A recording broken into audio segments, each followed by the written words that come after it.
The Word of God is alive and powerful, sharper than any two-edged sword, piercing even to the dividing asunder of the soul and spirit and of the joints and the marrow, and is a critic of the thoughts and intents of the heart.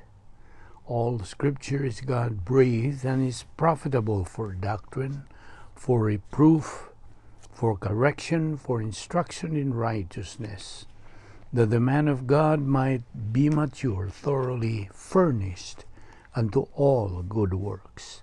Study to show thyself approved unto God, a workman that needeth not to be ashamed, rightly dividing the word of truth.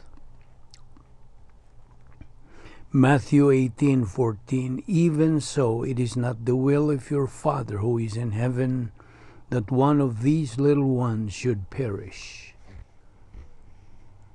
2 Peter 3:9, the Lord is not slack concerning his promise, as some count slackness, but is long-suffering toward us, not willing that any should perish, but that all should come to repentance. 1 Peter 3:1-2, likewise you wives, be submissive to your own husbands, that even if some do not obey the word, they without a word may be won by the conduct of their wives, when they observe your chaste conduct accompanied by fear. 1 Peter 3:14-16, but even if you should suffer for righteousness' sake, you are blessed.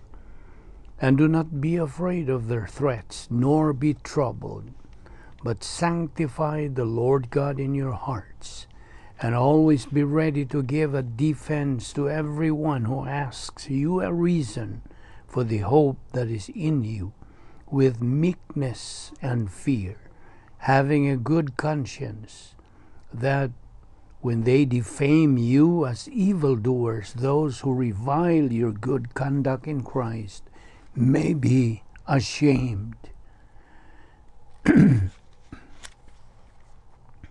John 16:7-8, nevertheless I tell you the truth, it is to your advantage that I go away. For if I do not go away, the Helper will not come to you. But if I depart, I will send him to you. And when he has come, he will convict the world of sin and of righteousness and of judgment. Now, before we start our Bible study today, as usual, we have to make an examination or evaluation, or examination of our conscience if we still have some sins dinhi sa atong kalag nga nahibilin nga wa pa nato isugid. Atong buhaton ang pagsugid karon sa tanan nato mga salang nabuhat ning adlaw, aron dili kini mahimong babag sa atong pagtuon sa pulong sa Dios. 1 John 1:9 nakaingon, if we confess our sins, God is faithful and just to forgive us our sins and to cleanse us from all unrighteousness. Now, for you unbeliever, the issue you face is by using your free will, gamita ka ng imong kabuton, aron ikaw makahimos labing manungdanong desisyon nga mahimo nimo sa tibuok mong kinabuhi. Ang desisyon sa pagtuo kang Ginoong Hesukristo ingon nga imong personal nga Dios ug manluluwas. Busa sa hilom, magandam ta sa atong tagsa-tagsa kalag. Let us pray.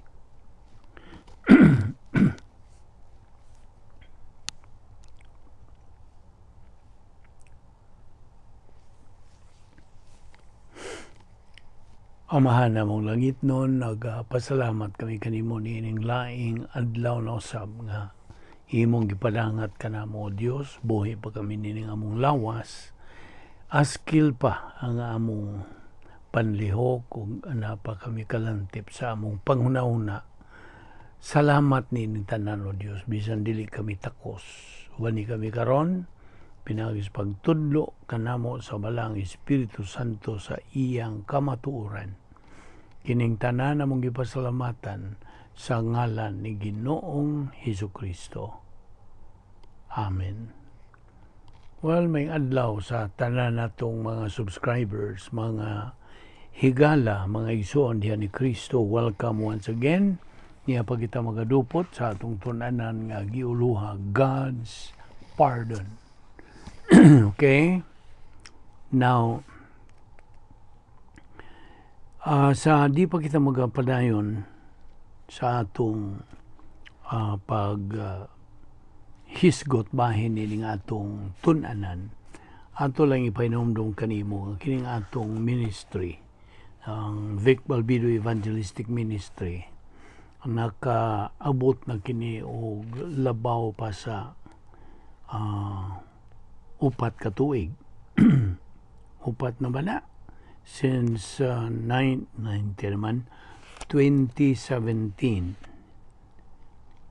So, niya nakita si ikalimang tuig. O ang atong main thrust gyud ni ining atong ministry is to spread the gospel, mayong balita sa kaluwasan ngadto sa mga di magtutuo, o sa pagtudlo sa kamatuoran ngadto sa atong mga igsoong mga magtutuo or fellow believers, for the edification of the body of Christ. Mao kini atong main thrust sa atong ministry. Og by the way, bahin gani sa pagsangyaw sa mayong balita sa kaluwasan, dunay duha ka paagi.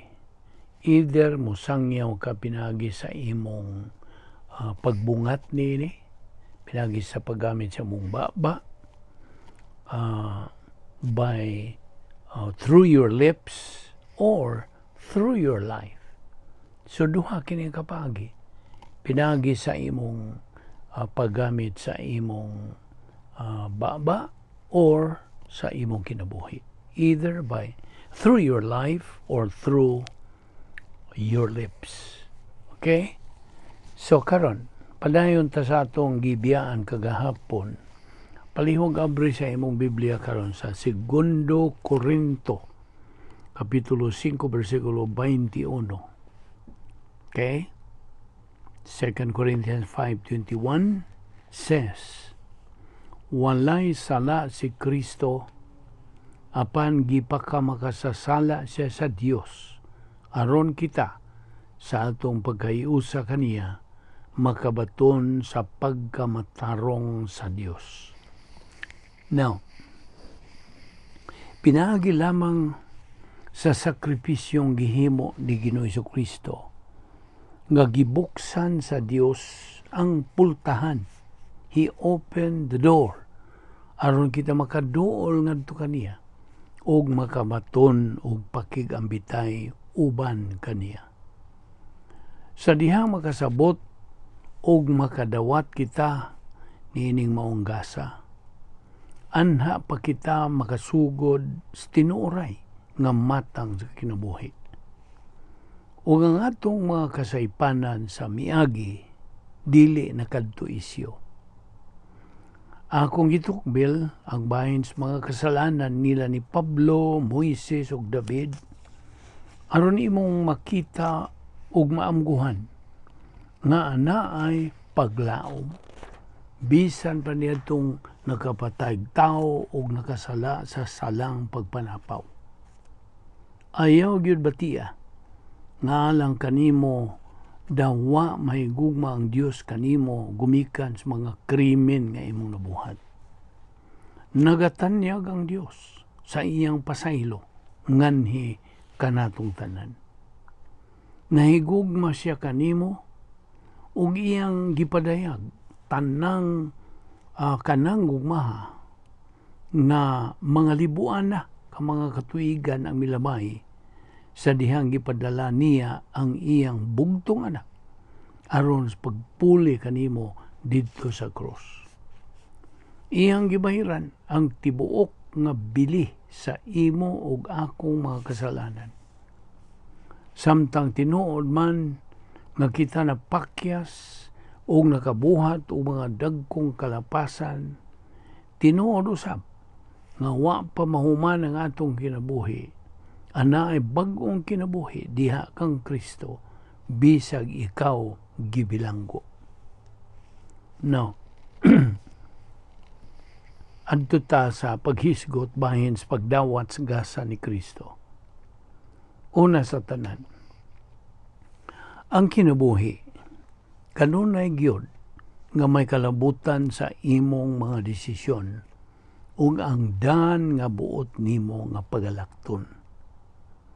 Mohimo kag minilyon ka mga desisyon sud tibuok mong kinabuhi ug kadto silang tanan nga mga desisyon magabilin ug malungtaron nga mga kahulugan o impact. Dili mo bali og dato o kabos ka ba, ilado ka ba o dili, produkto ra gyud ka sa imong mga desisyon. Ug ang labing manungdanon nga desisyon nga imong mahimo, kanunay nato ning gihatagag impasiya, ang labing manungdanong desisyon nga imong mahimo sa tibok mong kinabuhi mong pagdawat pagtuo kang Ginoong Hesukristo ingon nga imong manluluwas. Kung mopili ka sa pagdawat pagtuo kang Ginoong Hesukristo nan magakinabuhi ka sa eternidad sa langit bisag unsa pa imong nabuhat dinis kalibutan. Apan sa dihang mopili ka sa pagdumili sa pagtuo, in other words, imong isalikwan sa Ginoong Jesucristo nga manluluwas, imong atubangon ang eternidad nga mahimulag ka sa Dios, dinabunan ka sa paghingutas, sa pag-ago mo didto sa linaw sa kalayo. Silabon di paulahi, ang kuna ang pasaylo sa Dios. Matud pa sa Juan 3:18, ang tanan nga motuo sa anak dili silutan. Apad kadtong dili motuo kaniya, gisilutan na kay wa man siya motuo sa bagong anak, bugtong anak sa Dios. Ang dako nga bakak atong isgutan kini ragod. Naay daghang mga tao nga mosulti kanimo nga kun buot yug kang mahilangit, na kay luksoon nga mga agyanan. Naay mo ingon og ayaw inom, ayaw tabako, ayaw buhatan ni, ayaw buhatan na, og uban pa mga mando, og mga kalagdaan nga wa gyoy makatuman kanila. Dili yun kini ang husto. O makadungog kapag dugang bahin ini ubos sa uluhan nga ang pagkaarogante sa relihiyon sa ubos niini. Now, ania ang iyano nga mga kamaturan, paminaw maayo niini. Kay gihigugma pagayo sa Dios ang kalibutan og tungod niini iyang gihatag ang iyang bugtong anak aron ang tanan nga motuo kaniya dili malaglag kundi makabaton hinuon sa kinabuhing dayon. Juan 3:16. Kay pinaagi sa pagtuo naluwas kamo tungod sa grasya sa Dios. Dili kini inyong buhat kundi gasa kini sa Dios.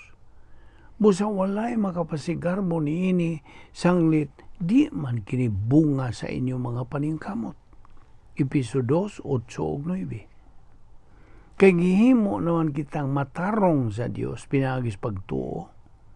May panagdait na kita uban sa Dios pinagi sa atong Ginoong Hesukristo. Roma 5:1. Gipadala sa Dios ang iyang anak aron may mubayad sa atong mga kasalanan. Mo kining iyang grasya nga gasa. Ang grasya usa kini kabutang nga dili ka angayan mo dawat ug wa kay pinaningkamutan. Ang imo rang gikinahanglan nga ibaos niya na mao ang imong pagtuo. Sa laing pagkasulti, tuuhan lamang nimo ang unsay gibuhat ni Kristo alang kanimo.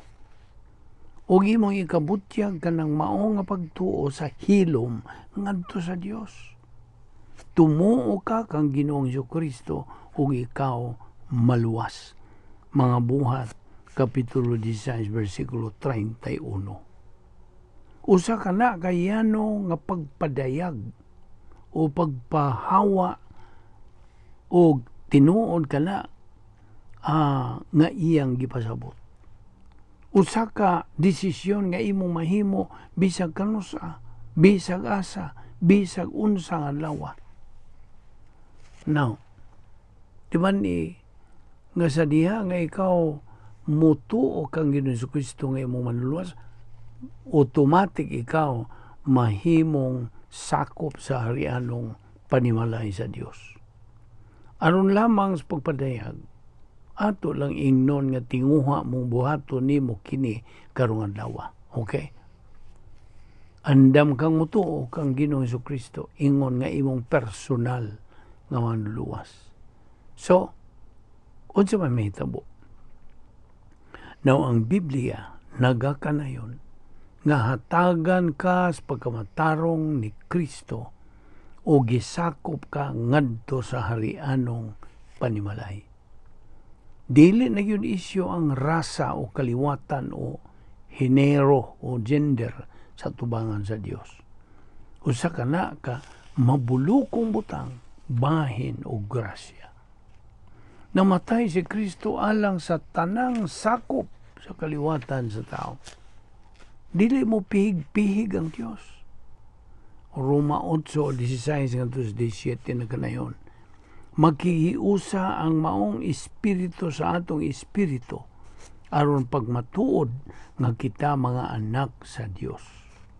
Ug kay mga anak man kita niya, madawat nato ang mga panalangin nga gitagana sa Dios ug madawat nato kini uban kang Kristo.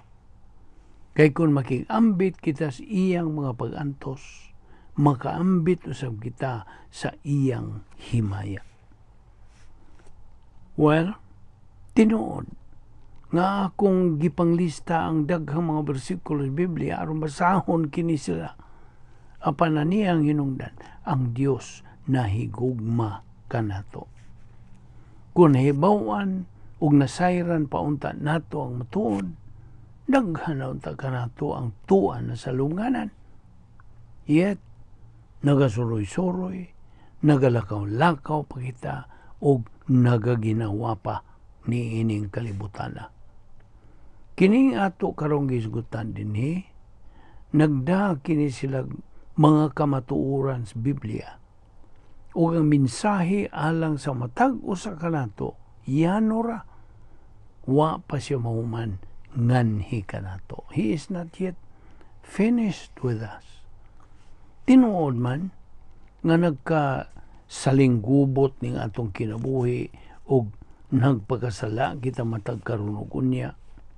Tingali nakabuhat ang mga krimen nga nagaresulta o mga tremendous consequences. Apan na niya pa kita karon dinhi.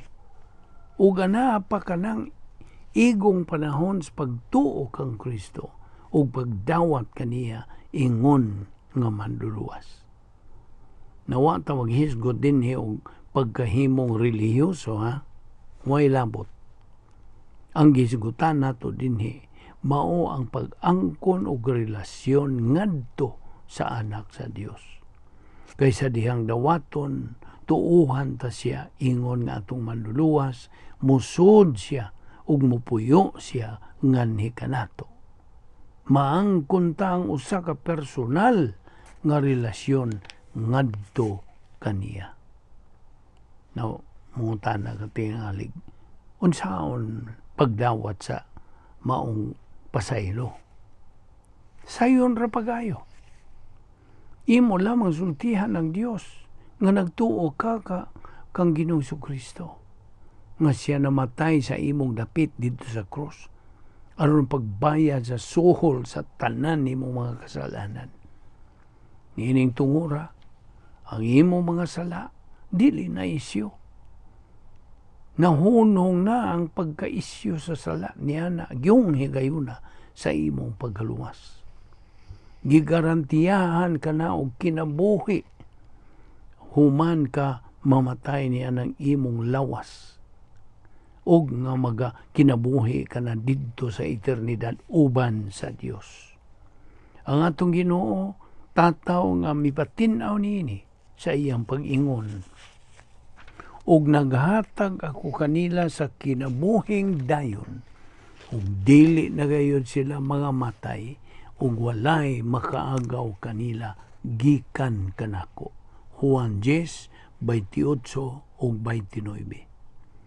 Diha usab sa Juan 1:12 kini nagkanayon sa pag-ingon ug apan kadtong midawat ug misalig kaniya gihatagan niya sa katungod nga mahimong mga anak sa Dios.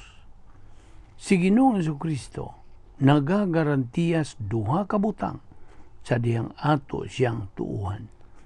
Ug bahin niini ing duha ka butang nga atong pagaysiguran kini ugma sa atong pagpadayon niini. So dinhi lang una kita kutob pagkakaron ayaw sipyat sa sumpay o sa sunod niini magampo ta. Higala kung galing mamatay ka karon ay bawo ka ba o mahilangit ka o maimpyerno ka hangtod sa kahangturan. Now, paminaw, ang Biblia, ang pulong sa Dios, nagakanayon nga imo ka ng may bawan. So, I am asking these questions. Sanglit, mao kini ang labing manungdanong pangutana nga imo matagbuan sa tibuok mong kinabuhi. So, pangutanon ta ka, luwas ka ba higala? Di question kung sakop ka ba o sa kasimbahan, kundi luwas ka ba? Di po question kung nagkinabuhi ka ba usa ka talahuron o dalaygong kinabuhi, kundi luwas ka ba? Are you saved? Higala, aron ka maluwas, unas tanan kinahanglang mo angkon kang ikaw sa kamagsasala. Kay matud pas mga taga Roma, Kapitulo 3, versikulo 10 ug 12, kaya ang kasulatan na iyon, wala gayoy tao nga matarong, walay nakasabot o nangita sa Dios. Ang tanan na miya gikan sa Dios, ug nahimo silang dautan, walay bisan usang nagbuhat umayo, wala bisan usa. Nakasala ang tanan ug nailayo sa himaya sa Dios.